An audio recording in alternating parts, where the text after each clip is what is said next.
কোত্থেকে আসে? সব খাজাইনুল আরদ, এগুলো খাজানা, খাজাঞ্চি।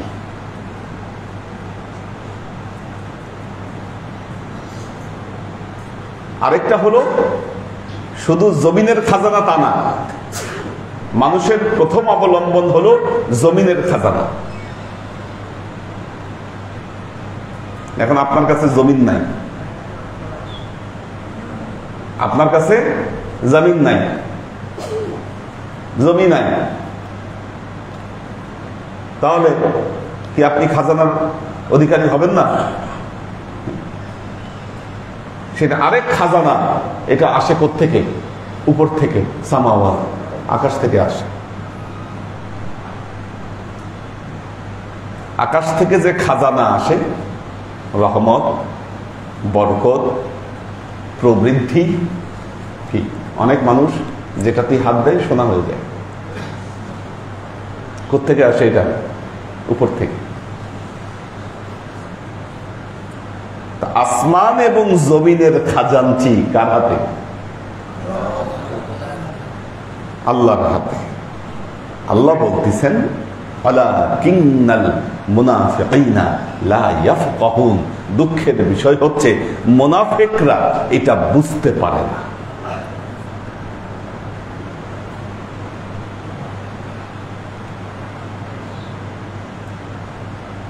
মুনাফিকরা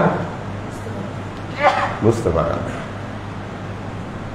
অসুস্থ হলে আমরা ডাক্তারের উপর বেশি নির্ভর করি। ডাক্তার ভালো করতে পারবে, তাই বলে কি ডাক্তার দেখাবো না? দেখাবো কি না? দেখাবো। কেন? কেন? ওসিলা। আল্লাহ বলেছে অবতাগু ইলাইহিল ওয়াসিলা। আল্লাহ পবিত্র কোরআনে বলেছেন আল্লাহর জন্য তোমরা একটা ওসিলা খোঁজ করো তোমরা। কিন্তু ওসিলাই আপনাকে বাঁচাতে পারবে না, মালিক হলো আল্লাহ। যেহেতু ওয়ালিল্লাহি খাজাইনুস সামাওয়াতি ওয়াল আরদ। ঘোর বিপদে পড়েছেন আপনি, ঘোর বিপদে পড়েছেন, দোষ করেন নাই, মামলা দিছে আপনার নাম। উকিল বাঁচাবে? বিচারক বাঁচাবে? কোন নেতা বাঁচাবে? বাঁচাবে কে? আল্লাহ। কেউ আপনার ক্ষতি করবার চেষ্টা করছে, চাইলেই করতে পারবে? রক্ষা করবে কি আপনাকে? ওয়ালিল্লাহি খাজাইনুস সামাওয়াতি ওয়াল আরদ। কিন্তু এই মহাসত্যকে যারা অনুধাবন করতে পারে না তারাই হলো মুনাফিক। ওয়ালাকিন্নাল মুনাফিকিনা লা ইয়াফকাহুন। এটা তাদের অন্তর বুঝে। এটা বললেন সূরা মুনাফিকুনের কয় নম্বর আয়াত? 7 নম্বর আয়াত। 8 নম্বর আয়াতে গিয়ে আল্লাহ আবার বললেন, ওইটা তো খাজানা। 8 নম্বর আয়াতে গিয়ে আল্লাহ বললেন ওয়ালিল্লাহিল ইজ্জাতু ওয়ালির রাসূলিহি ওয়ালিল মুমিনিন ওয়ালাকিন্নাল মুনাফিকিনা লা ইয়ালামুন।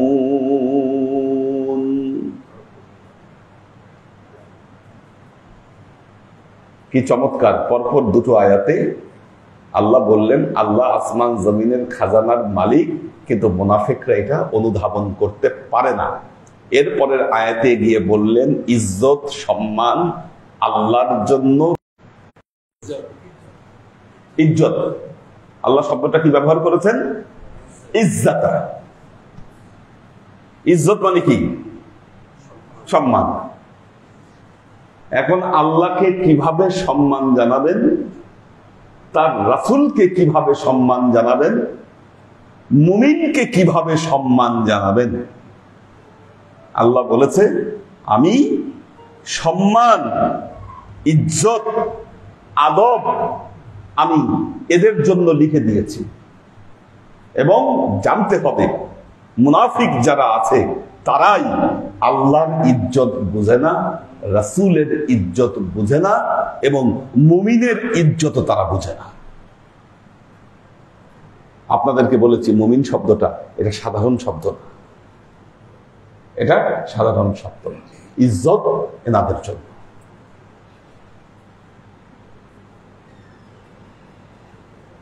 এই ইজ্জত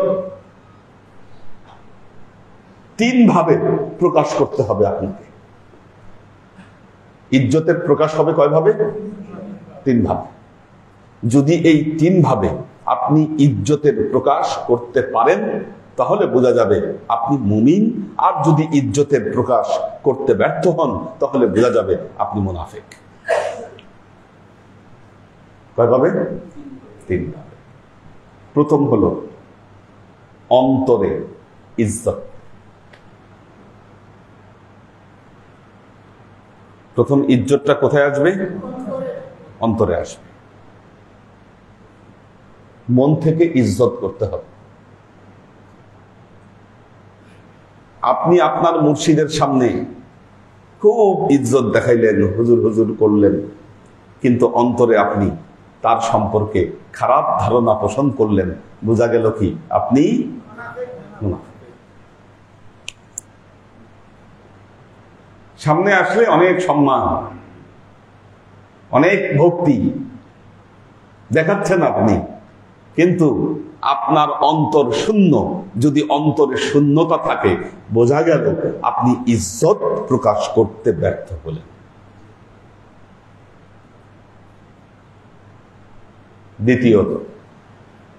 দ্বিতীয়ত ইজ্জতের প্রকাশ হতে হবে মুখে, লিসান।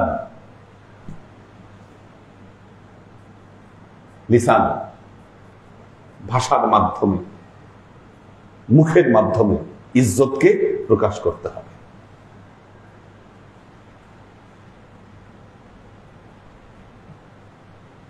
আল্লাহ কোরআনে বলেছেন, লা তারফাউ আসওয়াতাকুম ফাওকা সাওতিন নবী আন তাহবাতা আ'মালাকুম। ইয়া আইয়ুহাল্লাযীনা আমানু, হে ঈমানদারগণ, তোমাদের কণ্ঠস্বর যেন রাসূলের কণ্ঠস্বরের উপরে না উঠে। উঠলে কি হবে? আন তাহবাতা আ'মালাকুম, তোমাদের আমল বিনষ্ট হয়ে যাবে।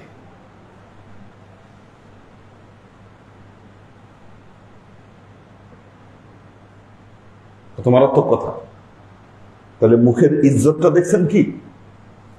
মুখের ইজ্জতটা, লা তারফাউ আসওয়াতাকুম ফাওকা সাওতিন নবী, এটা মুখের ইজ্জত। এক জবানের ইজ্জত।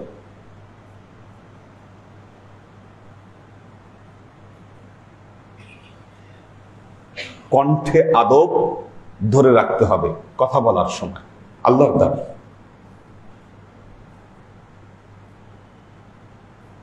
এবং এই আদবটা হচ্ছে, কণ্ঠের আদব হচ্ছে লা তারফাউ আসওয়াতাকুম ফাওকা সাওতিন নবী। আল্লাহর নবীর রওজার উপরে এই আয়াতটা, একদম রওজার প্রথম দরজার উপরে সবুজের উপর সোনালী কালিতে পবিত্র কোরআনের এই আয়াতটা লিখে দেওয়া আছে।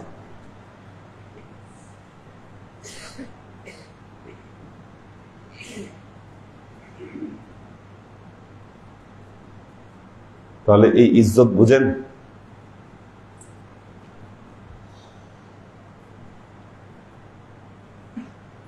কি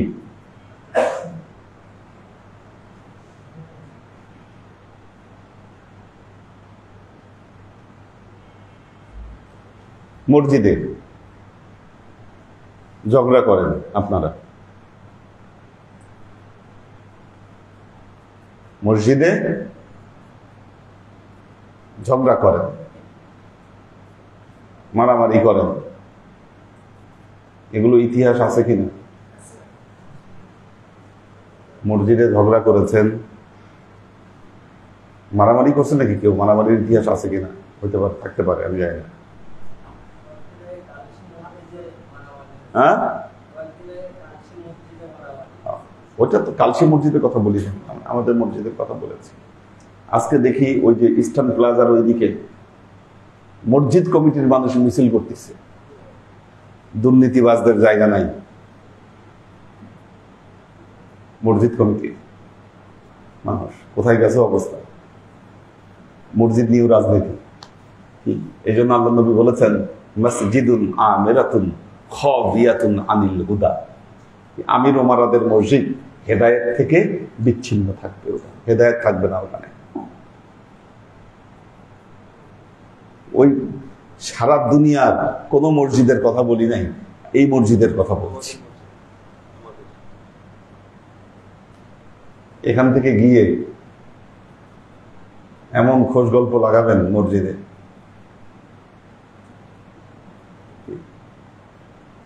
একদিন নামাজে দাঁড়াচ্ছি, তারপরে দেখি পিছনে গল্প বন্ধ হচ্ছে না, কথা চলতেছে। এটা আদব বলেন?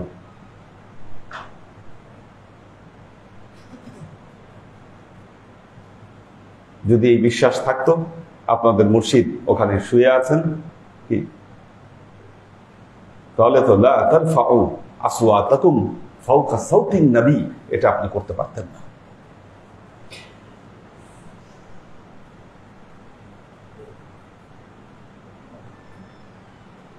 দ্বিতীয়ত মুখের আদব, জবানের আদব।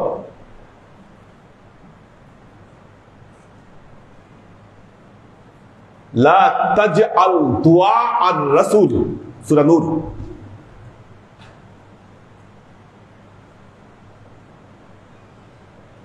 কা দুআই বা'দুকুম বা'দা, তোমরা একে অপরকে যেইভাবে ডাকো তোমরা তোমাদের নবীকে সেইভাবে ডেকো না।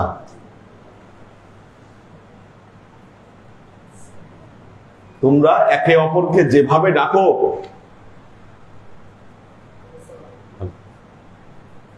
তোমরা নবীকে সেইভাবে ডেকো না। নবীকে ডাকার ক্ষেত্রে, আপনার মুর্শিদকে সম্বোধনের ক্ষেত্রে আপনাকে বিশেষ পরিচ্ছন্ন আদবপূর্ণ ভাষা ব্যবহার করতে হবে।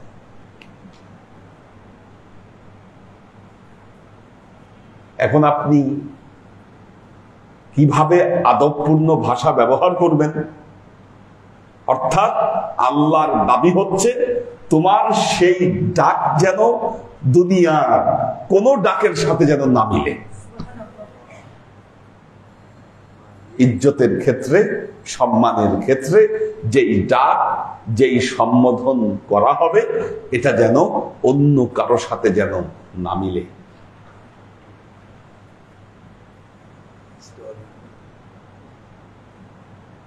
কোরআনের আল্লাহ নবীকে বাইরে থেকে এসে ডাক দিত, ভেতর থেকে চিল্লায় চিল্লায়। সূরা হুজুরাত আয়াত নাজিল করলেন আল্লাহ, যারা আপনাকে আপনার হুজরার বাইরে থেকে ডাকে তাদের অধিকাংশই কিছু জানে না, বুঝে না। এরা জবানের আদবের কথা বলছি। জবান, জি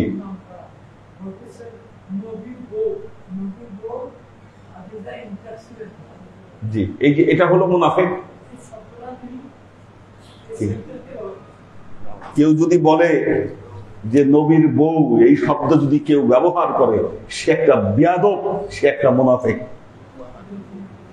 কি আন-নাবিয়্যু আওলা বিল মুমিনিন মিন আনফুসিহিম ওয়া আযওয়াজুহু উম্মাহাতুহুম। নবী মুমিনের কাছে নিজের অন্তরের চাইতে প্রিয়, আর নবীর স্ত্রী যারা আছেন তারা হচ্ছেন তাদের মা, তারা হচ্ছেন তাদের মা। কত বড় মূর্খ বেয়াদব হলে এই ধরনের শব্দ ব্যবহার করতে পারে। ও প্রকাশ্য মুনাফিক।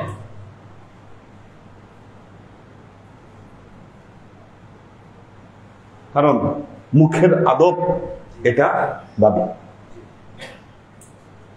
দেখবেন আজকালকার কিছু মৌলানারা ওনারা ফতোয়া দিচ্ছেন নবীর নামের সাথে পাক শব্দ ব্যবহার করা যাবে না, নূর নবী বলা যাবে না, অর্থাৎ সম্মান সূচক আদব সূচক যত বিশেষণ আমরা ব্যবহার করতে চাই না কেন, এই বিশেষণে তারা বাদ সাধে।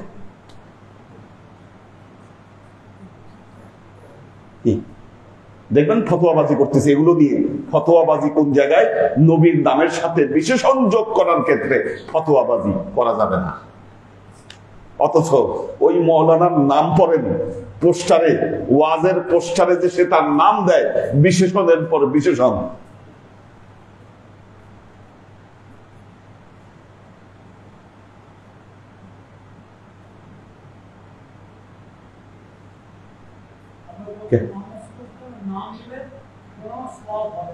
তো এই যে মুনাফিক, এই কথা অন্তরে আনা, এটা তো হচ্ছে প্রথম আদবের খেলা। আমি যে আদব 3 পর্যায়ে আপনাকে আদব প্রকাশ করতে হবে, যেহেতু পবিত্র কোরআনে আল্লাহ বলছেন ওয়ালিল্লাহিল ইজ্জাতু ওয়ালির রাসূল ওয়ালিল মুমিনিন। যে তার মুর্শিদকে সম্মান করতে জানে না, সে নবীকে সম্মান করতে পারবে না, সে আল্লাহকে তো সম্মান করতে জানবেই না। বেয়াদব সব পর্যায়ে সব জায়গায় বেয়াদব। দেখবেন আল্লাহকে সম্মান দেওয়া, নবীকে সম্মান দেওয়া, কোনো একটা ক্ষেত্রে যদি এর ব্যত্যয় ঘটে, সব জায়গায় এর ব্যত্যয় ঘটবে।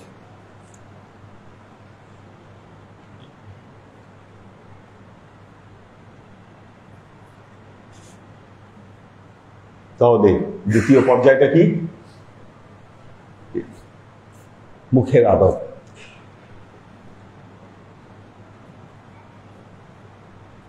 আপনার মুর্শিদকে ডাকার ক্ষেত্রে আপনি এমন সাউন্ড ব্যবহার করলেন কি, যেটা ধরেন আপনি আপনার বন্ধু বান্ধবকে যেভাবে ডাকেন কি, ওনাকে ডাকার ক্ষেত্রে আপনি এই ধরনের একটা টোন ব্যবহার করলেন, এটাও হবে আপনার জন্য বেয়াদবি।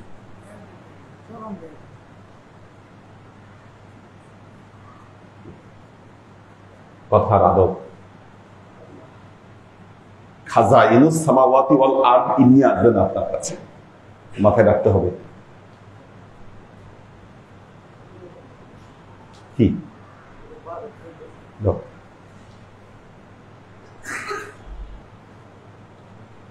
তো এখন মুখের আদব।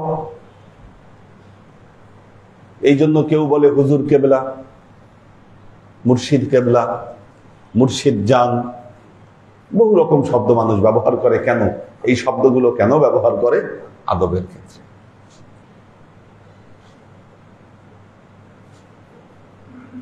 ময়মনসিংহে ওখানে আমার নামের সাথে পীর সাহেব কেবলা লাগিয়েছে। ওই জায়গার একজন মৌলানা এটাকে প্রটেস্ট করলো, কেবলা লাগানো শিরক। কেবলা লাগানো শিরক। পোস্টারে আবার ওনার নামের সাথে মৌলানা লাগানো আছে। আমি বললাম শিরক হয় কার সাথে? শিরক হয় কার সাথে? আল্লাহর সাথে। আল্লাহ ছাড়া অন্য কারোর সাথে শিরক হয় না। কেবলা তো আল্লাহর নামও না, তার সিফাতও না, কোনো কিছুই না। কেবলা মানে কি? কেবলা মানে হচ্ছে পথ, দিক, যে দিক দেখায়। কি আল্লাহ বলেছেন কিবালাল ফাওয়াল্লু, এই যে কিবালাল মসজিদ শব্দ আছে, কিবলাতান তারদা তার নবীকে বলেছিলেন। মসজিদে হারামের কথাও বলেন নাই, বলতেছেন কদ নারা তাকাল্লুবা ওয়াজহিকা ফিস সামা, আমি দেখছি আপনি নামাজে দাঁড়ালে বারবার উপরের দিকে তাকান, আপনি ওহির অপেক্ষায় আছেন। কেবলা পরিবর্তনের আয়াত আমি কখন নাজিল করব, এই অপেক্ষায় আপনি আছেন। আল্লাহ বললেন যেই কেবলা আপনার ভালো লাগে, পছন্দ হয়, আপনি সেই কেবলার দিকে মুখ ফেরান। প্রথম অর্ডার ছিল এটা, কোনটা আপনার পছন্দ হয় ওইটার দিকেই মুখ ফেরান, বাইতুল মুকাদ্দাস না বাইতুল্লাহ। যখন আল্লাহ নবী বাইতুল্লাহর দিকে মুখ ফিরিয়ে দিলেন, তখন নির্দেশ জারি করলেন ফাওয়াল্লু, সবাইকে নির্দেশ দিলেন ফাওয়াল্লু উজুহাকুম শাতরাল মসজিদিল হারাম, তোমরা তোমাদের মুখকেও মসজিদে হারামের দিকে করে ফেলো। আল্লাহ নবীকে এখতিয়ার দিয়েছেন আগে আল্লাহ, আপনি বেছে নেন কোনটার দিকে মুখ ফেরাবেন।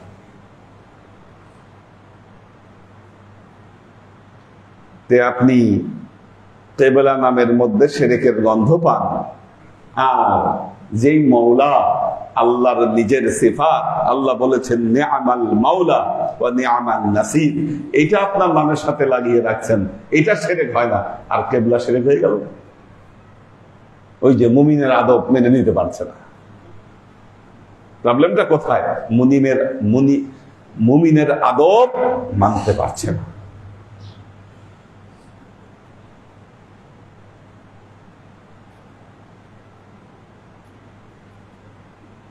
এখন আপনি মুখে আদব দেখাচ্ছেন, মুখে মুখে ঠিকই আদব, কিন্তু অন্তরে আপনার আদব আসছে না। দেখেন এখানেও কিন্তু আপনি ডিফল্টার। মারাত্মক ব্যাপার। মুনাফিকের খাতা থেকে আপনি আপনার নাম আপনি কাটতে পারছেন না। সূরার নামই হলো মুনাফিকুন। আল্লাহ পবিত্র কোরআনে মুনাফিকুন নামে আলাদা সূরা নাযিল করছেন, এবং এই মুনাফিকুন সূরা নাযিলের অর্থই হলো মুনাফিকদের স্বরূপ উন্মোচন করা। আর মনে রাখবেন আল্লাহ পবিত্র কোরআনেই বলেছেন ইন্নাল মুনাফিকিনা ফিদ দারকিল আসফালি মিনান নার, মুনাফিকরা আগুনের সবচাইতে নিম্ন স্তরে অবস্থান করবে, ওদের জায়গা হবে দোজখের সবচাইতে নিম্ন স্তর। মুনাফিকরা কাজেই সাবধান। হ্যাঁ, কাফেরের চেয়েও নিকৃষ্ট মুনাফিক। কাফেররা তো প্রকাশ্যে কাফের, প্রকাশ্যে বলে আমি কাফের, কিন্তু মুসলমানদের সুরত ধরে বেঈমানি যারা করে তারা ইসলামের জন্য বেশি ক্ষতিকর। মুনাফিকরা ইসলামকে ধ্বংস করছে।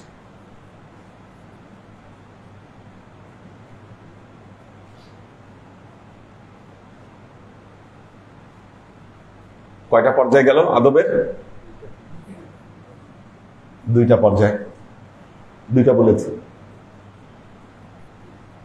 অন্তর,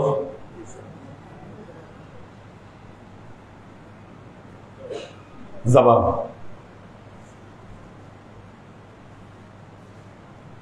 তিন নম্বর হলো কর্ম।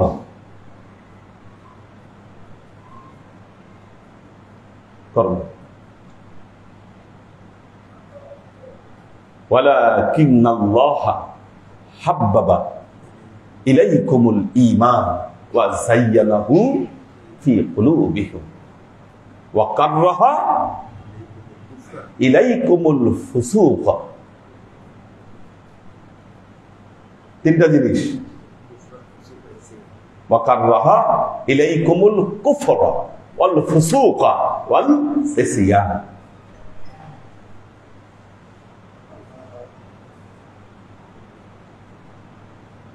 এই আয়াতে সব চলে আসছে।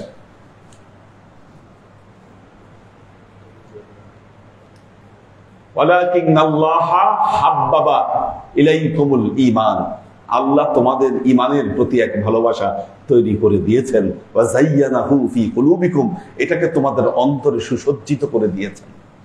ওয়া কাররাহা ইলাইকুমুল কুফর, আল্লাহ তিনটা জিনিসকে অপছন্দ করেছেন। কুফরি, ফাসিকি, অবাধ্যতা, এই তিনটা জিনিস। এটা হলো নাম্বার ওয়ান কর্মের ক্ষেত্রে। এমন কোন কাজ করা যাবে না যেন এর দ্বারা কুফরি প্রকাশ পায়। নবীর নবুয়াতকে যে অস্বীকার করলো সে কাফের কিনা?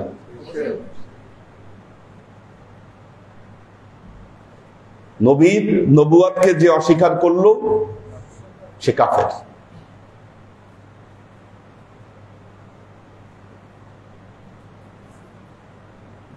নবীর শেষ নবী হিসেবে নবীকে যে অস্বীকার করলো সে কাফের।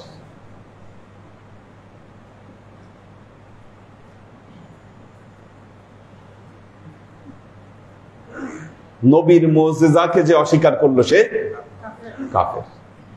আপনি মেরাজকে অস্বীকার করলেও কাফের। বদরের যুদ্ধে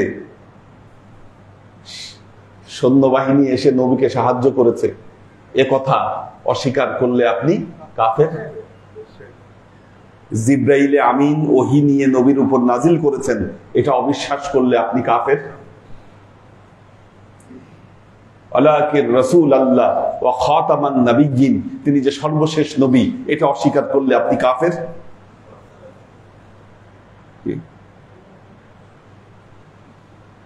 ঠিক কিনা? তাহলে মুর্শিদের ক্ষেত্রে শর্ত কি?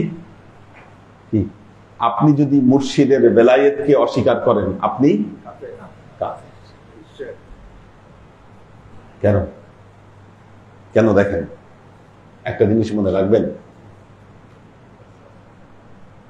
পবিত্র কোরআনে আল্লাহ কি বলছেন, ভাষাটা খেয়াল করেন। আল্লাহ মান ইয়াহদিল্লাহ ফাহুয়াল মুহতাদ, ইয়াহদিল্লাহু মাইয়াশা, আল্লাহ যাকে ইচ্ছা করেন তাকে হেদায়েত দেন।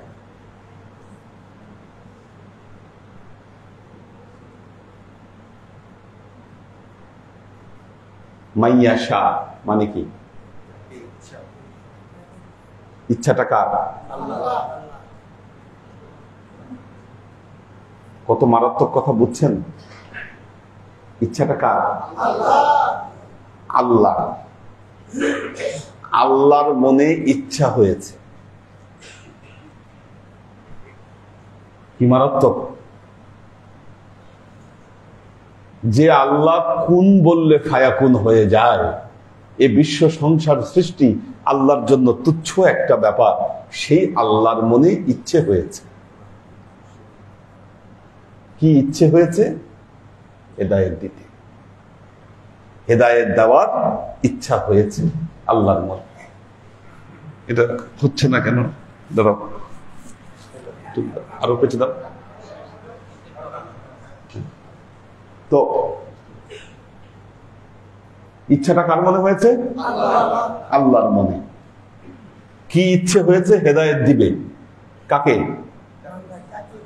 কাকে? যাকে ইচ্ছা। আপনার জীবনে একজন মুর্শিদ জুটেছে কেন? কেন? ইয়াহদিল্লাহু লিনূরিহি মাইয়াশা, আল্লাহ এটা বলেছেন, আল্লাহ যাকে ইচ্ছা করেন তার নূরের দিকে হেদায়েত করেন। কি তাহলে আল্লাহ যে আপনাকে আপনার জীবনে একজন মুর্শিদ ঘটায় দিছেন, মুর্শিদ পাওয়াই দিছেন আপনার জীবনে। মনে রাখবেন, এটা সৃষ্টি জগতের মধ্যে এমন এক ঘটনা, আল্লাহ আপনার উপর করুণা করেছে, করুণা করে আপনার জীবনে মুর্শিদ জুটাই দিছে।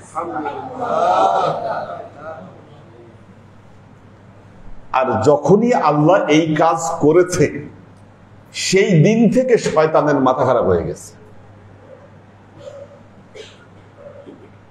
শয়তানের মাথাটা খারাপ হয়ে গেছে। হইল কি? আমি তো আল্লাহকে চ্যালেঞ্জ করেছিলাম, জীবনের শেষ বিন্দু থাকতে আমি এদেরকে পথভ্রষ্ট করে যাব।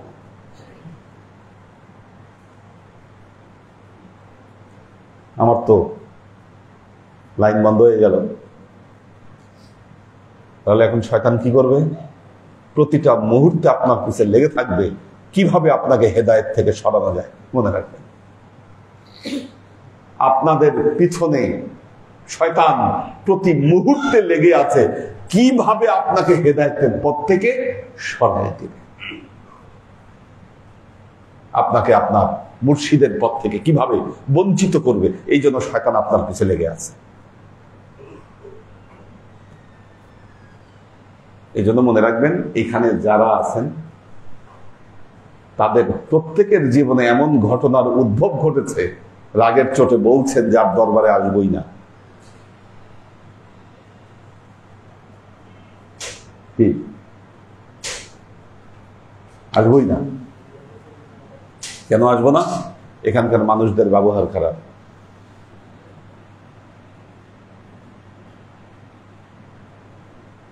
কেন ব্যবহার খারাপ? কোন একজন পীর ভাই, উনি সিনিয়র পীর ভাই, উনি বয়স্ক পীর ভাই, কিন্তু উনি মানুষও ভালো, হুট করে আপনার সাথে খারাপ ব্যবহার করে ফেলছে। এখন আপনি বিশ্বাস করেন উনি যে আপনার সাথে খারাপ ব্যবহার করেছে, এটার কন্ট্রোল ওনার উপরে নাই, এই নিয়ন্ত্রণ ওনার উপরে নাই। কারণ শয়তান কোনোভাবে ওনার উপর সওয়ার হয়েছে, হয়ে আপনার সাথে শয়তান করিয়েছে এই কাজ। বুঝতে হবে এটা আপনাকে, শয়তানের কাজই এমন।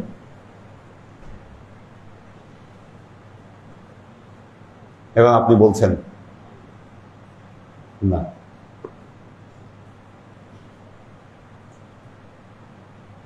কাজটা তো ভালো হলো না। জীবনে প্রতি মুহূর্তে আপনার ভেতর ধোঁকা আসতেছে আপনার উপর, এবং এই যে আপনার অন্তরের জায়গাটাকে নড়বড়ে করে ফেলছে, ধোঁকা দিচ্ছে আপনাকে, আপনার অন্তরকে ধোঁকা দিচ্ছে।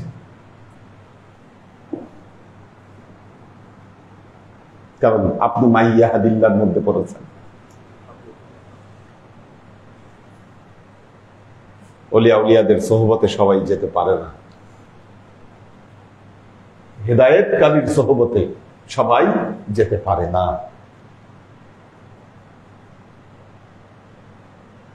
আল্লাহর ওয়াদা, ফাইম্মা ইয়াতিয়ান্নাকুম মিন্নি হুদান ফামান তাবিআ হুদায়া ফালা খাউফুন আলাইহিম ওয়ালা হুম ইয়াহজানুন।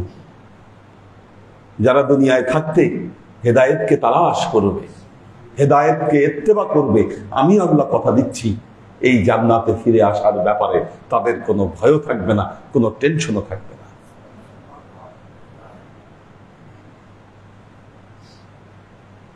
এজন্য প্রতি মুহূর্তে মুহূর্তে শয়তান আপনার পিছে লেগে আছে যেন আপনাকে কুফরি করাতে পারে। অন্তরে কুফরি ঢালছে, অন্তরে কুফরি ঢালছে, মুখ দিয়ে এমন কোন কথা বলার চেষ্টা করছে যেন কুফরি প্রমাণ হয়ে যায়।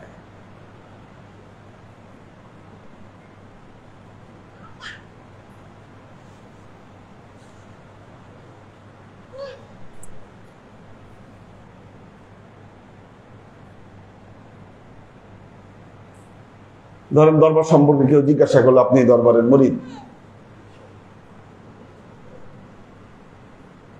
তারে বললেন আপনি দরবার তো ভালো, কিন্তু কি কিন্তু কিন্তু মানে কুফরি ঢুকে গেছে আপনার ভেতর, এটাই বেয়াদবি।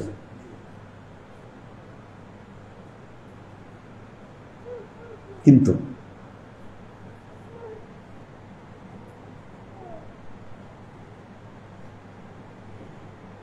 হুজুর তো ভালো,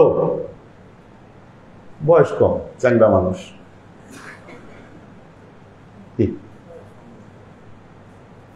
কুফরি। আপনি আন্ডার এস্টিমেট করছেন। বুঝতে হবে আপনাকে আপনার ভাষার প্রয়োগ।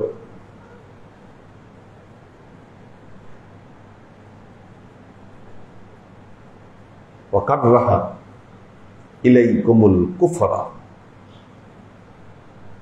ওয়াল ফুসুক, ফাসিকি কাজ, ফাসিকি কাজ। ফাসিকি কাজের মধ্যে অনেক কাজ পড়ে। মিথ্যা বলা, মিথ্যা বলা। আপনার মুর্শিদের কাছে এসে আপনি মিথ্যা কথা বললেন, আছে অনেক মুরিদ এসে মিথ্যা কথা বলেন, ঘুরে পেঁচায় বললেন, জিনিস একটা বললেন আরেকটা।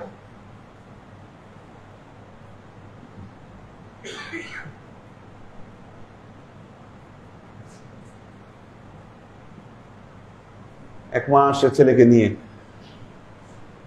ট্রিটমেন্ট করার জন্য। ছেলেকে দেখেই বুঝতেছ নেশা করে, কোনোভাবেই স্বীকার করতে পারলাম না তার কি যে সে নেশা করে। সুফি সাহেব সে, কিন্তু হাকিকত হলো সে নেশার সাথে জড়িয়ে আছে। এই যে মিথ্যা কথা বললেন,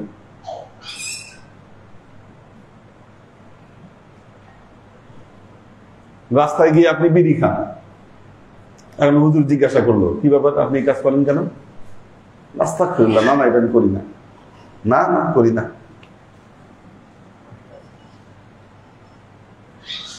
এটা কি হলো? ফুসুক, ফাসিকি। আপনি ভাবছেন যে না হুজুর তো দেখে নাই, আবার একটা জিনিস হুজুর ধরে ফেলছে, হুজুরের কাছে অস্বীকার করছেন, বের হয়ে আসি বলতেছেন কেডা বললো এটা হুজুরে, এটা বললো কে? আপনি খুঁজতেছেন কে বলে দিল, আসলে কেডা লাগাইল কথাটা।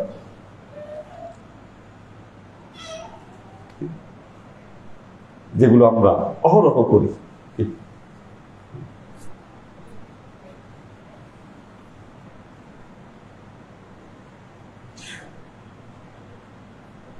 আদব, আদব না থাকলে আপনি হালাক হয়ে যাবেন।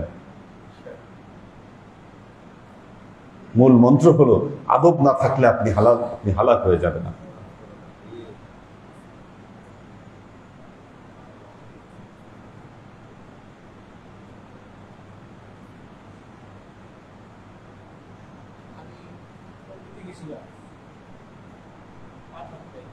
জি,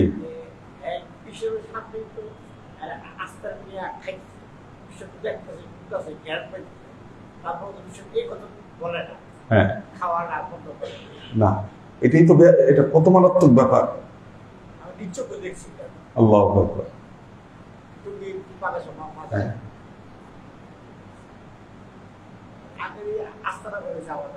হ্যাঁ, কঠিন ব্যাপার এগুলো।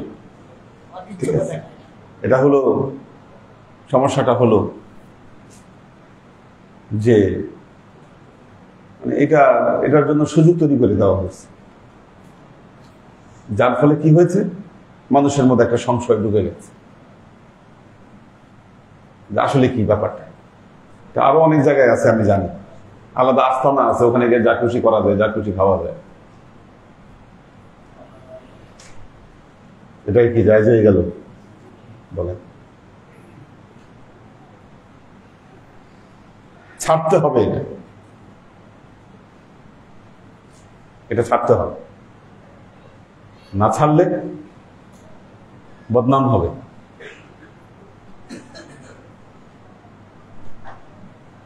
এবং মনে রাখবেন সর্বনিম্ন এই জিনিসটাকে, ধরেন একজন বড় সুফি পৃথিবীর, আপনি রেফারেন্স দিচ্ছেন, উনি খেত, এটা উনি খেত,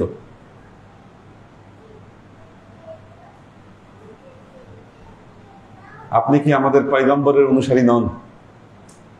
প্রমাণ দিতে পারবেন উনি খেয়েছে? বলেন, সাহাবায়ে কেরাম বড় বড় যারা আছেন কেউ কোনোদিন। এবং মনে রাখবেন তাকওয়ার মূল মন্ত্রই হলো সন্দেহজনক জিনিস থেকে দূরে থাকা। কাজেই দূরে থাকেন। আর সবচেয়ে বড় কথা হলো আদব, জবানের আদব, জবানের আদব থাকতে হবে আপনার।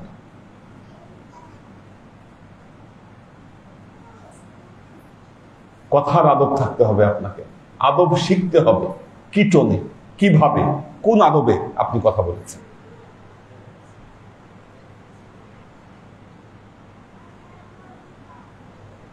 আল্লাহ কোরআনে বলেছেন তোমার নবীর সাথে কথা বলার আগে, যে কোনো কথা বলার আগে নবীর হাতে আগে সদকা দাও, তারপর কথা বলো, এর আগে কথা বলিও না। নবীর সম্মান। আপনি রাস্তাঘাটে যে কোনো জায়গায় দাঁড়ায় আপনি কথা বলতেছেন, কি এটা আদব? আল্লাহ বলেছে কথা বলার আগে আদব সহকারে তার হাতে সদকা দিয়ে তারপর কথা বলবা। আপনি যখন তখন কথা বলতে চাচ্ছেন, যখন তখন কথা বলতেছেন, আপনি কোথায়, কিসের আদব আপনি?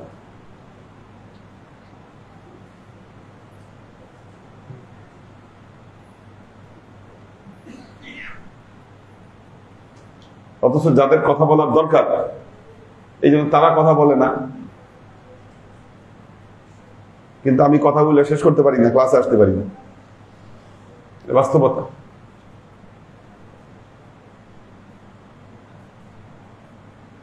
এই জন্য ব্যালেন্স হচ্ছে না, মিসম্যাচ হচ্ছে,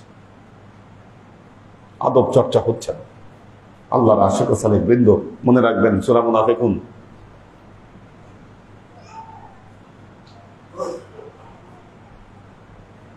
ওয়ালিল্লাহিল ইজ্জাতু ওয়ালির রাসূলিহি ওয়ালিল মুমিনিন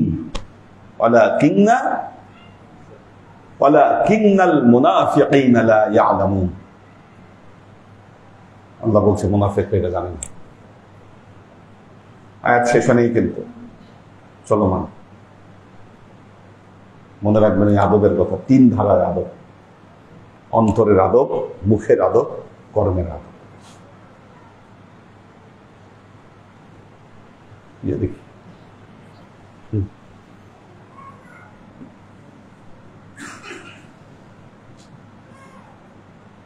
মোহাম্মদ মিজান, ফারহান রহমান, এইচ.কে. হানিফ, সুমন মিয়া, মান্নান সরকার, জারিয়া হক, নুসরাত জাহান সারা, নাজিমউদ্দিন ভাইয়ের ফ্যামিলি আছেন, সুলতান মামুন এখন জাপানে আছে। আমাদের ওই যে মীর মোহাম্মদ ইব্রাহিম আর মীর শাহাদত, ওনাদের আম্মা ইন্তেকাল করেছেন আজকে, দোয়া করবেন ওনাদের জন্য। আমাদের খলিলুর রহমান ভাই দোয়া চেয়েছে, দোয়া করবেন। মুস্তাহিদ নূর মাহিন, জেসমিন হক, তাহমিনা ইয়াসমিন, মোহাম্মদ জয়নুদ্দিন খান, লুনা তাবাসসুম লুবনা, কাজী রুমা, স্টিভেন নাজমুল, শোয়েব খান, সাজ্জাদ রহমান, শাহরিয়ার খান সাজিদ, জোসনা বেগম, মোহাম্মদ দেলওয়ার, আক্তারুজ্জামান ওয়াইসি, দেলওয়ার হোসেন, সুলতান আইরিন, সুরভি আক্তার নিপা, কৈতর বিথি, কোরবান আলী মালয়েশিয়া থেকে, সৈয়দা আমরিন শরীফ, হিমেল মাহমুদ, সৈয়দা আনোয়ারা শরীফ,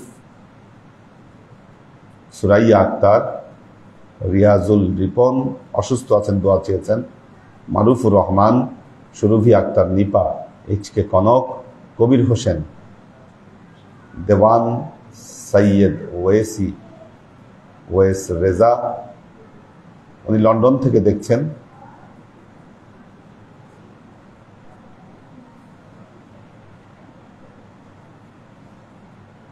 সাগর সরকার, রিপা আক্তার, স্নিগ্ধা রাহি, জাইনাল আবেদিন জাইফ, জসিমউদ্দিন, নুরুল ইসলাম ফরিদপুর ভাই আছেন, আফসানা রাহাত, মোসাম্মদ ফারিজা ফাইরুজ। আল্লাহ সবাইকে ভালো রাখুন, সুস্থ রাখুন।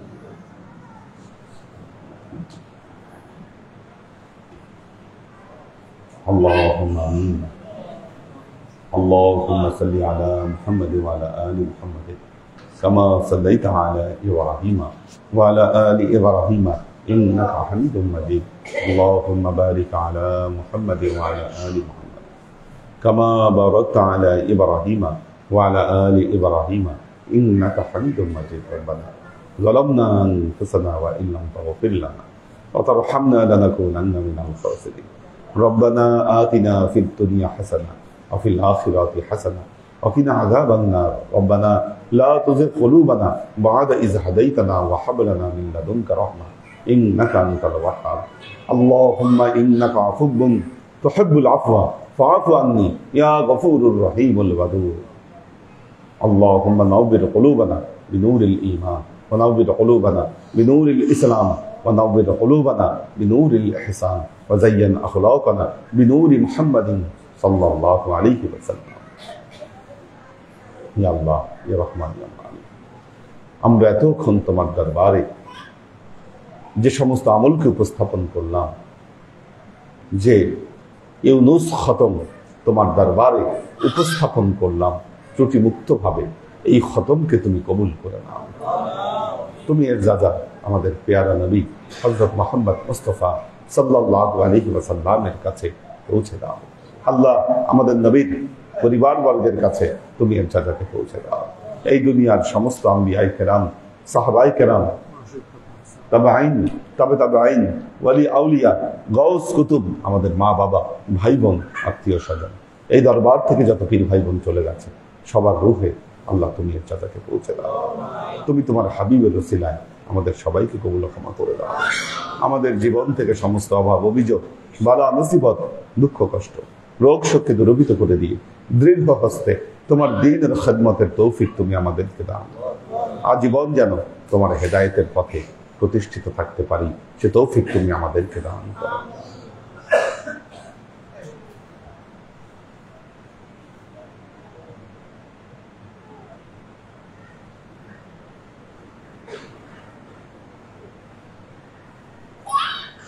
سبحان ربك رب العزة عما يصفون سلام على المرسلين والحمد لله رب العالمين واجعل آخر كلمتنا عند الموت لا إله إلا الله محمد رسول الله صلى الله عليه وسلم